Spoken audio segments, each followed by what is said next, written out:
तर अफवांपासून सावधान रहा, समाज माध्यमांवरील संदेशावर विश्वास ठेवू नका। 29 मे ते 2 जून पर्यंत तापमान 45 डिग्री पर्यंत जाणार, हा संदेश खोटा आहे। हवामान विभागानं जय महाराष्ट्रला या संदर्भात स्पष्टीकरण दिलंय।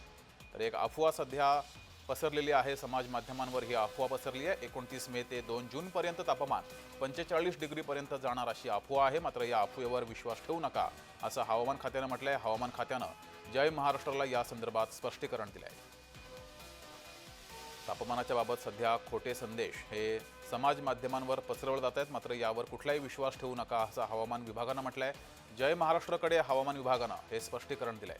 29 मे ते 2 जून पर्यंत तापमान 45 डिग्री पर्यंत जाणार अशी अफवा सध्या समाज माध्यमावर पसरली आहे। मात्र ही अफवा आहे, त्याच्यावर विश्वास ठेवू नका असं हवामान खात्यानं म्हटलंय।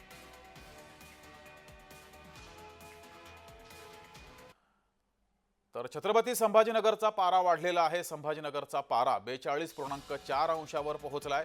महिनाभरात तापमानात 5व्यांदा ही वाढ झाली आहे। या वाढत्या तापमानामुळे आरोग्यावर परिणाम होतोय। योग्य आहार घेण्याचा तज्ज्ञांनी सल्ला दिलाय।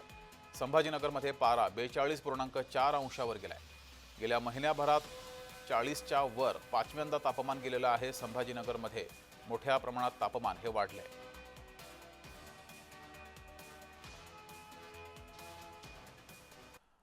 तर कोकणामध्ये रत्नागिरीमध्ये सुद्धा तापमानाचा पारा वाढलेला आहे। रत्नागिरी जिल्ह्याचा पारा 37 अंशावर पोहोचलाय। पुढील 3 दिवस पारा आणखी वाढण्याची शक्यता वर्तवली जाते आहे। कोकण किनारपट्टी भागात उष्णतेच्या लाटेचा हवामान खात्यानं इशारा दिलाय। रत्नागिरीमध्ये सुद्धा पारा वाढलेला आहे। रत्नागिरीमध्ये पारा हा 37 अंशावर गेला असून पारा आणखी वाढण्याची भीती हवामान खात्यानं व्यक्त केली आहे। कोकण किनारपट्टी भागात उष्णतेच्या लाटेचा इशारा हवामान खात्यानं दिलेला आहे। त्यामुळे रत्नागिरीत आणि पर्यायानं संपूर्ण कोकण किनारपट्टीवरती पारा आणखी वाढण्याची शक्यता आहे। रत्नागिरीमध्ये सध्या पारा हा 37 अंश सेल्सिअसवर गेलेला असून हा पारा आणखी वाढू शकतो अशी माहिती हवामान खात्यानं दिली आहे। तसंच कोकण किनारपट्टीवरती उष्णता वाढू शकते। कोकण किनारपट्टी भागात उष्णतेच्या लाटेचा हवामान खात्यानं इशारा दिला आहे। तर संपूर्ण राज्यभर ठिकठिकाणी तापमानाचा पारा वाढलेला आहे। संभाजीनगरमध्ये पारा 42 अंशाच्या पुढे गेलाय। तर कोकण किनारपट्टीवर सुद्धा हवामान खात्यानं उष्णतेची लाट येईल असा इशारा दिलाय।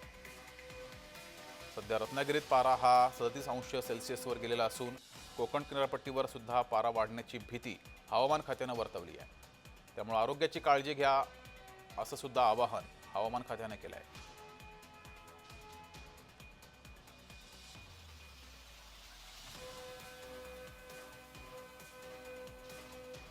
संभाजीनगरमध्ये पारा 42 अंशाच्या पुढे गेलेला आहे। रत्नागिरीमध्ये सुद्धा पारा वाढलेला आहे। रत्नागिरीत पारा 37 अंशापर्यंत पोहोचलेला आहे। तसंच हवामान खात्यानं कोकण किनारपट्टीवर आणखी पारा वाढण्याची भीती व्यक्त केली आहे। पुढील 3 दिवस पारा आणखी वाढण्याची भीती हवामान खात्यानं वर्तवली आहे।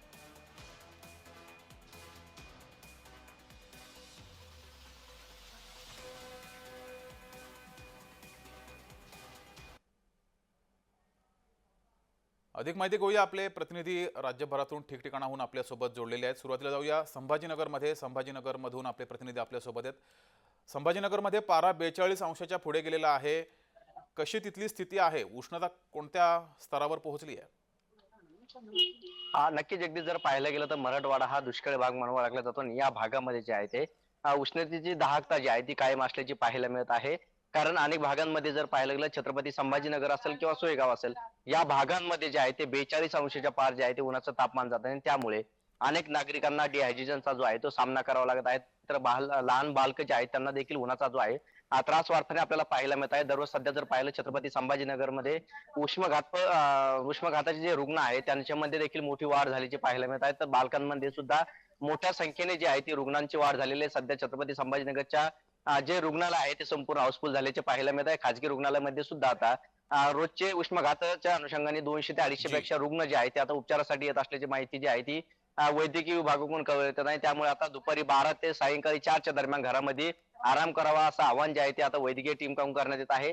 त्याचबरोबर छत्रपती संभाजीनगरमध्ये मागील काही दिवसापासून जर पाहायला गेलं तर तब्बल 1 महिनाभरामध्ये जे आहे ते 4 वेळा जे आहे ते 42 अंशाचं तापमान हो. गेलेलं आहे. आज सुद्धा 42 अंश जे आहे ते छत्रपती संभाजीनगरचं तापमान होतं आणि याचा फटका सर्वसामान्यांसह इतर नागरिकांनाही बसत आहे. त्यामुळे आता अनेक मार्केटमध्ये जो आहे तो देखील याचा फटका बसत आहे. जी. व्यापाऱ्यालाही आता मोठा त्रास जो आहे तो सहन करावा लागत आहे. कारण दुपारच्या वेळी जे आहे ते नागरिकांनी घराबाहेर टाळलेलं आहे. त्यामुळे आता याचा फटका व्यापारी वर्गासह अनेक नागरिकांना देखील बसताना पाहायला ठीक आहे. मिळत आहे. व्यावसायिकांना बसत आहे. त्याचबरोबर गुरांना सुद्धा याचा फटका जो आहे तो मोठा बसत आहे. कारण पोटाच्या नक्कीच दहाकतेपेक्षा तरी म्हणजे उन्हाची पारा दाहकता जास्त हा असल्याचं 42 अंशाच्या पुढे गेलेला आहे, त्यामुळे मोठा फटका इथल्या नागरिकांना बसतोय. तुम्ही असेच जोडलेले राहा. जाऊया पुण्यामध्ये.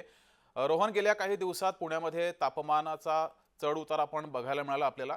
सध्या काय स्थिती आहे पुण्यामध्ये?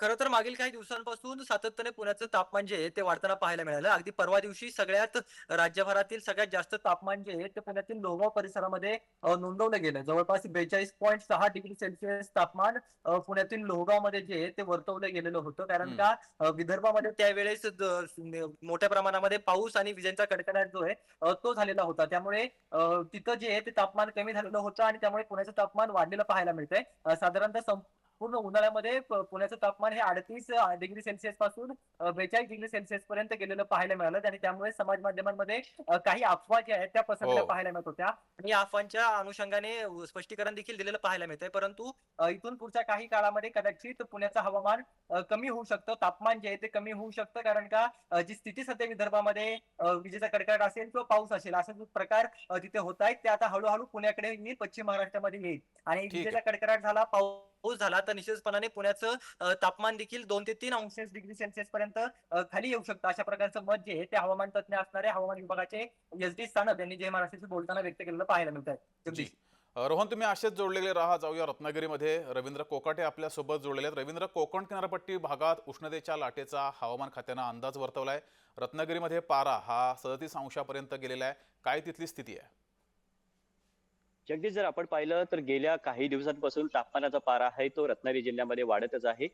सध्या हवामान खात्याने अलर्ट केलंय कोकण किनारपट्टीला की हम्म. पुढचे 3 दिवस आहे ते हवामान उष्णतेचा जो पारा आहे तो वाढणार आहे 3 अंशाने. यासाठी प्रशासनाने सुद्धा नागरिकांना सतर्कतेचा इशारा दिलेला आहे. उन्हामध्ये बाहेर पडताना टोपी आणि स्कार्फचा वापर करा आणि आवश्यक काम जर असेल तरच उन्हातून बाहेर पडा असं सुद्धा केलंय. आणि सर्वात जास्त या उष्णतेचा परिणाम आहे तो लहान बालकं आणि वयस्कर माणसांवरती झालेला आहे. आज जर आपण डॉक्टरच्या ओपीडी मध्ये बघितलं तर लहान बालकांची आणि वयस्कर माणसांची जी संख्या आहे पेशंटची ती सर्वात जास्त आहे. आणि त्यानंतर जर आपण बघितला तर मे महिना आलेला आणि मे महिन्यामध्ये कोरडा दुष्काळ आहे तो रत्नागिरीमध्ये जाणवतोय, कोकण किनारपट्टीमध्ये जाणवतोय. कारण या उष्णतेमुळे जमिनीची आर्द्रता आहे ती वाढत चाललेली आहे. जगदीश. ठीक आहे. तर आपले तीनही प्रतिनिधी आपल्यासोबत जोडले होते. तिघांचेही धन्यवाद. तर सध्या राज्यभरात पारा हा वाढलेला आहे. रत्नागिरीमध्ये पारा 37 अंशावर गेलेला आहे, तर संभाजीनगरमध्ये पारा 42 अंशाच्या पुढे गेला. गेल्या महिन्याभरात 5 वेळा 40 अंशाच्या पुढे तापमानाचा पारा हा गेलेला आहे. त्यामुळं सध्या राज्यभरात अनेक ठिकाणी उष्णतेची लाट ही बघायला मिळते आहे. तर काही ठिकाणी अवकाळी पाऊस सुद्धा बरसतोय. त्यामुळं सध्या राज्यातील तापमान हे वाढलेलं आहे, त्याचा फटका नागरिकांना बसतोय.